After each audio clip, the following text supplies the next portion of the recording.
For anyone who doesn't know, what is biodiversity? I think biodiversity in the broadest sense of the word refers to all of the variation of life on Earth, so anything from single-celled organisms to multi-celled organisms such as ourselves, human beings.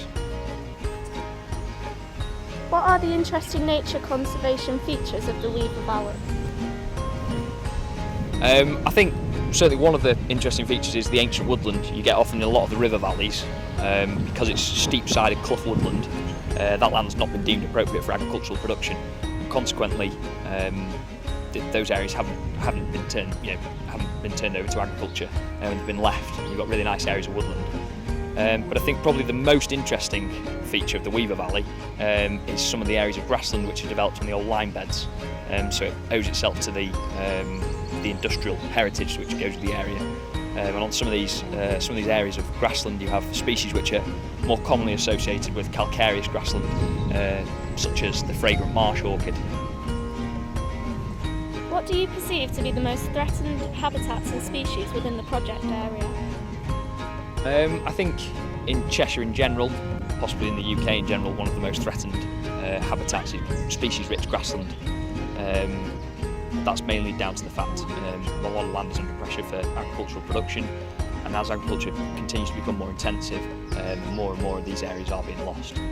So I'd say certainly species-rich grassland is probably the rarest habitat. In terms of species, one of the projects which we are working on, which the Trust is working on through the Saltscape project, is a water vole restoration project. Water voles are obviously a mammal which are becoming quite rare in the UK.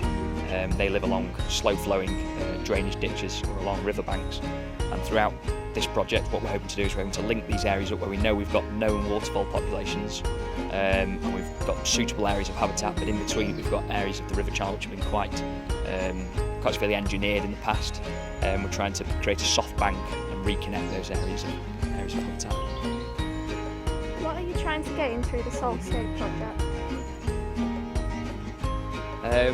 I think we're going to be working with landowners to provide advice on managing these areas of grassland and wetland habitats, and we also have a budget to do some capital works.